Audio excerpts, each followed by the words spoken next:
Everyone, welcome to my channel Renu vlogs. ఈ video వచ్చేసి day 2 in Tirupati. So already నా previous వీడియోలోని డే 1 ఇన్ తిరుపతి చూశారు కదా. ఏకాదశి దర్శనానికి వెళ్ళాలనుకునే వాళ్ళు ట్రైన్ టికెట్స్ అవి ఎప్పుడు బుక్ చేసుకోవాలి, ఈ డీటెయిల్స్ అన్ని కూడా ప్రీవియస్ వీడియోలోనే షేర్ చేసుకున్నాను. సో ఎవరైనా చూడకపోతే డిస్క్రిప్షన్ లో లింక్ ఇస్తాను, ఒకసారి చెక్ చేయండి. లాస్ట్ వీడియోలోని ఇది అడ్వెంచరస్ ట్రిప్ కూడా అనేసి అన్నాను కదా. సో ఎందుకన్నాను ఏంటి అనేది ఈ వీడియోలో తెలుస్తుంది. సో వీడియోని ఎక్కడ స్కిప్ చేయకుండా ఎండ్ వరకు చూడండి. విష్ణు నివాసంలోని ఆఫ్లైన్ రూమ్ బుకింగ్స్ కోసం లైన్ కాసాము అని అయితే చెప్పాను కదా. సో నైట్ ఇంతమంది జనం అయితే లేరు, రఫ్లీ ఒక 8 మెంబర్స్ ఉన్నాం అంతే. మార్నింగ్ బుకింగ్స్ ఓపెన్ చేసే టైంకి మాత్రం ఇంతమంది జనం అయిపోయారు అనమాట. నైట్ నాకన్నా ముందు ఒక 7 మెంబర్స్ ఉంటే మార్నింగ్ బుకింగ్ టైంకి నాకన్నా ముందు ఒక 20 మెంబర్స్ ఉన్నారు. సో అంటే వాళ్ళు లైన్ స్టార్ట్ చేయగానే మధ్యలో దూరిపోయారు. సో ఎలా అయితేనేమి ఫైనల్గా రూమ్ అయితే సాధించాం మేము. మాలా ఇలా ఆఫ్లైన్ రూమ్ మీద డిపెండ్ అవ్వకుండా ముందుగా ఆన్లైన్లోనే బుక్ చేసుకోండి ఎవరైనా వెళ్ళాలనుకునే వాళ్ళు. సో మనకి టైం కూడా కలిసి వస్తుంది, మనం కూడా అంత స్ట్రెయిన్ అవ్వము. విష్ణు నివాసంలో 24 అవర్స్కి రూమ్ రెంట్ వచ్చేసి 340 రూపీస్ అండ్ డిపాజిట్ అమౌంట్ 500. ఇక్కడ మనం అమౌంట్ క్యాష్ రూపంలో పే చేస్తామంటే వాళ్ళు క్యాష్ యాక్సెప్ట్ చెయ్యరు. కార్డ్ పేమెంట్ కానీ లేదంటే ఫోన్ పే, గూగుల్ పే ఇలాంటివి ఏమైనా యాక్సెప్ట్ చేస్తారు. ఎందుకు అని అంటే మనం డిపాజిట్ 500 చేస్తున్నాం కదా. సో 24 అవర్స్ తర్వాత మనం రూమ్ ఖాళీ చేసేస్తాము. సో ఆ రోజు నుంచి ఒక 1 వీక్ 10 డేస్ లోపల మనకి డిపాజిట్ అమౌంట్ అనేది మన అకౌంట్ లో పడిపోతుంది. సో దానికోసం అని చెప్పేసి వాళ్ళు కార్డ్స్ కానీ ఆన్లైన్ పేమెంట్ ఇవే యాక్సెప్ట్ చేస్తున్నారు, క్యాష్ అయితే యాక్సెప్ట్ చెయ్యరు. అసలు డిపాజిట్ ఎందుకు అని అంటే మనం రూమ్ 24 అవర్స్కి తీసుకుంటున్నాం కదా.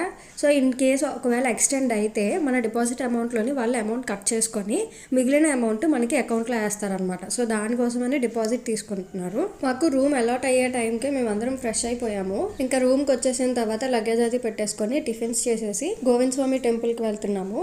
అండ్ దారిలోని వినాయకుడు టెంపుల్ కనిపిస్తే అక్కడ దండం పెట్టుకుని అక్కడ నుంచి గోవిందరాజుల టెంపుల్కి అయితే వెళ్ళాము. ఆ రోజు మేము మంగపట్నం కూడా వెళ్దాం అనుకున్నాము, కానీ మళ్ళీ రిటర్న్ వచ్చేసరికి లేట్ అయిపోతే మళ్ళీ టోకెన్స్కి లైన్కి ఇదంతా ఇబ్బంది అయిపోద్ది అని చెప్పేసి ఆ ప్రోగ్రామ్ అయితే క్యాన్సిల్ చేసుకున్నాము.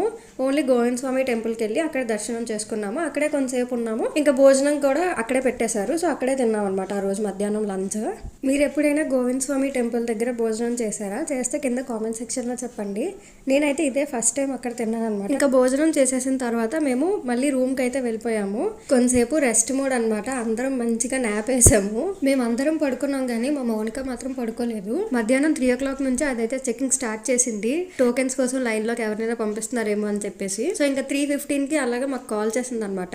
ఇక్కడ ఒక వేలోని జనాలు ఉన్నారు, అటువైపు నుంచే పంపిస్తారంట అని చెప్పేసి. ఇంకా మేము మిగిలిన వాళ్ళందరం కూడా కిందకైతే వచ్చేసాము. కిందకి వచ్చేసిన తర్వాత విష్ణు నివాసం మొత్తం కూడా ఒక రౌండ్ అయితే వేసాము.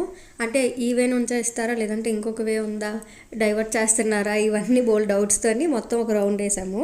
సో లాస్ట్కి మొత్తం 3 వేస్లోని ఉన్న పోలీసులు కూడా ఇదే వేలోని టికెట్స్ అయితే ఇస్తారని చెప్పారు. కానీ ఇప్పుడు అలో చేయము, నైట్ 12 o'clockకి అలో చేస్తాము అని అయితే చెప్పారనమాట. వాళ్ళు టైం చెప్పినా కూడా జనాలు ఎవరు వినలేదు. సో అక్కడే అలా వెయిట్ చేశారనమాట. వాళ్ళు బ్యారిగేట్స్తో అడ్డు పెట్టినా కూడా అక్కడే ఉన్నారు. ఇన్ఫాక్ట్ మేము కూడా అక్కడే ఉన్నాము, మేము కూడా కదలలేదు. జస్ట్ లెఫ్ట్ సైడ్ నుంచి రైట్కి, రైట్ సైడ్ నుంచి లెఫ్ట్కి అలా కదిలేము అంతే తప్ప ఆ ప్లేస్ అయితే వదిలి వెళ్ళలేదన్నమాట. సో మా అలాగే అక్కడ చాలా మంది జనం కూడా ఉన్నారు. ఇంకా వితిన్ సెకండ్స్లోనే అలా జనాలు మాత్రం విపరీతంగా పెరిగిపోతున్నారు. ఇంకా అక్కడ ఉన్న పోలీసులు ఎంత చెప్తున్నా కూడా ఎవరు కదలడానికి అయితే రెడీగా లేము అక్కడ. ఇంకా వాళ్ళు ఏం చేశారు అంటే బ్యారిగేట్స్ అవి అడ్డుగా పెట్టేసి అదే రోడ్డు మీద ఒక హాఫ్ వేలో అయితే అందరు జనాల్ని కూర్చోబెట్టారు. చాలా వరకు వాళ్ళు ట్రై చేశారు, రిక్వెస్ట్ చేశారు కూడా వెళ్ళిపోండి ఇప్పుడు ట్రాఫిక్ కూడా ప్రాబ్లం అవుతుంది అని చెప్పేసి. కానీ ఎవ్వరం కూడా కదలలేదు. ఇంకా అలా జనాలు కూడా చాలా ఎక్కువ అయిపోయేసరికి ఇలా రోడ్డు మీద కూర్చోబెట్టారనమాట. సో ఒక 15 minutesలోనే ఇంతమంది జనం అయితే అయిపోయారు. సో ఇంతకు ముందు చూసారు కదా, రఫ్లీ ఒక 50 మెంబర్స్ ఉంటారంతే. కానీ ఇప్పుడు మాత్రం నియర్లీ ఒక 1500 మెంబర్స్ ఉంటారు అక్కడే. సో వీడియోలో చూస్తున్నారు కదా, వాళ్ళు లైన్గా వచ్చిన వాళ్ళని అలా కూర్చోబెట్టారు. అండ్ మిగిలిన జనము అటు సైడ్ నుంచి ఇటు సైడ్ నుంచి వచ్చేసి ఫుల్గా దూరిపోయి నించుండిపోయి చాలా హడావిడి చేస్తారనమాట. పోలీసులు చాలా వరకు కంట్రోల్ చేశారు, కానీ జనాలు మాత్రం రెడీగా లేరు, తోసుకొని మేమే ముందు వెళ్ళిపోవాలి అన్నట్టుగానే ఉన్నారు. ఈ టోకెన్స్ ఇష్యూ చేసేటప్పుడు కొన్ని ప్లేసెస్లోని కొన్ని ఇన్సిడెంట్స్ కూడా జరిగాయి. అండ్ అలాగే విష్ణు నివాసం దగ్గర కూడా జరిగింది. సో వీడియోలో చూస్తున్నారు కదా, చిన్న పిల్లల్ని కూడా తీసుకొని వచ్చేసారు. అప్పటికి పోలీసులు చెప్తున్నారు మీరు సైడ్కి వచ్చేయండి అని చెప్పేసి, కానీ ఎవ్వరు కూడా వినడానికి రెడీగా లేరు.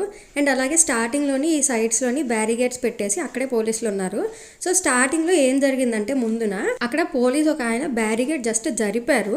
అతనేమి మేము లైన్లోకి పంపిస్తున్నాను కానీ అసలు ఏమీ చెప్పలేదు. లైన్లోకి పంపించే వాళ్ళు అయితే బ్యారిగేట్ మొత్తంగా జరుపుతారు, కానీ ఆయన జస్ట్ చిన్నది జరిపారు అనమాట. అంటే అక్కడ ఉన్న జనాన్ని లెవెల్ చేయడానికో మరి దేనికో గానీ ఆయన జస్ట్ జరిపారు అంతే. కానీ ముందు ఉన్న వాళ్ళు లైన్ కోసమే వాళ్ళు జరుపుతున్నారు అని చెప్పేసి ఇంకా వాళ్ళు ఒక్కసారిగా వెళ్ళడం స్టార్ట్ చేశారు. ఇంకా వాళ్ళు వెళ్ళగానే ఇక్కడ వెనకాల కూర్చునే వాళ్ళందరూ ఒకేసారి లెగిసిపోయి తోసుకోవడం స్టార్ట్ అయిపోయింది అనమాట. ఇంక ఈ స్టార్టింగ్ లో ఉండే వాళ్ళు ఆల్రెడీ వెళ్ళిపోయారు. మధ్యలో ఉండే వాళ్ళు ఆ బ్యారిగేట్ కి కిందన మనకి ఆ చక్రాల్లాగా ఉంటాయి కదా, సో అవి తన్నుకొని అక్కడ కొంతమంది పడిపోయారు. ఇంకా అక్కడ పడిపోయినా కూడా వాళ్ళని చూద్దాము తీద్దాము ఇంకా దానికి ఎవ్వరూ లేరు. ఇంకా ముందుకు వెళ్ళిపోయి లైన్ లోకి వెళ్ళిపోయి టోకెన్స్ తీసుకోవాలి. ఇంకా ఇదే తోట ఉందన్నమాట. సో వాళ్ళని తోసుకొని వాళ్ళ మీదకి ఎక్కేసి ఇంతలాగా తొక్కేసినట్టు జరిగింది అక్కడ. అప్పటికి మధ్యలో పోలీసులు అయితే వచ్చారు. ఒక తాడు పట్టుకొని మధ్యలో కంట్రోల్ చేయడానికి వాళ్ళు చాలా ట్రై చేశారు. వాళ్ళని కూడా తోసుకొని వెళ్ళిపోయారు. ఇంక ఇలా తోసుకుంటూ ఈ తొక్కిసలాట మధ్యలోనే మొత్తానికి లైన్ లోకి అయితే వచ్చేసాం మేము. వైకుంఠ ద్వార దర్శనానికి వెళ్ళడం ఇది సెకండ్ టైం నేను. సో ఫస్ట్ టైం వచ్చేసి 8 years బ్యాక్ వెళ్ళాను. అప్పుడు ఇలా టోకెన్ సిస్టమ్ ఇదేమీ లేదు. డైరెక్ట్గా కొండ మీదకి వెళ్ళిపోయి ముందు రోజు నుంచి అక్కడ లైన్లోనే అంటే దర్శనం లైన్లోనే మేము కాసేసేవాళ్ళం అనమాట. అప్పుడు ఇలా తోసుకోవడం అలాంటివి ఏవి జరగలేదు. కాకపోతే దర్శనానికి 24 hours పైనే అంటే ఇంచుమించు ఒక 30 hours మేము లైన్లోనే ఉన్నాం అనమాట. కానీ ఇలా తోసుకోవడం అలాంటివి ఏవి జరగలేదు. ఇంకా లైన్స్లోకి వచ్చేసిన తర్వాత ఒక 40 minutes అయితే కూర్చోబెట్టేశారు. కానీ లైన్లోకి వచ్చిన తర్వాత నైట్కి ఫుడ్ అంటే దద్దోజనం ఇచ్చారు, సాంబార్ రైస్ ఇచ్చారు, ఇవన్నీ కూడా లైన్లో ఇచ్చేవారు. వాటర్ అండ్ అలాగే రోడ్డు మీద ఉండేటప్పుడు కూడా మీరు వీడియోలో చూస్తే బిస్కెట్ ప్యాకెట్స్ ఇచ్చారు. అండ్ అలాగే టీ తాగే వాళ్ళకి టీ, ఫుడ్ మాత్రం సప్లై బాగానే చేశారు. నైట్ 10 o'clock నుంచే టోకెన్స్ ఇష్యూ చేయడం స్టార్ట్ చేసేసారు. మేము టోకెన్ తీసుకొని బయటకు వచ్చేసరికి 10:30 అయింది. సో మధ్యాహ్నం 3:30కి లైన్లోకి వెళ్ళిన వాళ్ళం, బయటకు వచ్చేసరికి 10:30 అయింది. లైన్లో ఉండేటప్పుడు మాకు తెలీదు అంటే వేరే దగ్గర కొంతమంది చనిపోయారు అని చెప్పేసి. సో మాకు బయటకు వచ్చిన తర్వాత తెలిసింది. అండ్ అలాగే మాకు ఇంకొకరిగా కాల్స్ స్టార్ట్ అయ్యాయి అనమాట, మీరు సేఫ్ అయినా కాదా అని చెప్పేసి. మేము లైన్స్లో ఉన్నప్పుడు తొక్కిసలాట జరిగింది అని అనుకున్నాం కానీ మరి ఇంత ఘోరంగా జరిగింది అంటే వేరే ప్లేసెస్లో కూడా అని అయితే మేము అసలు ఎక్స్పెక్ట్ చేయలేదన్నమాట. సో ఇదే ఫస్ట్ టైం అంట ఇలా జరగడం కూడా. మాకు టోకెన్స్ అయితే ఫైనల్గా దొరికేసాయి.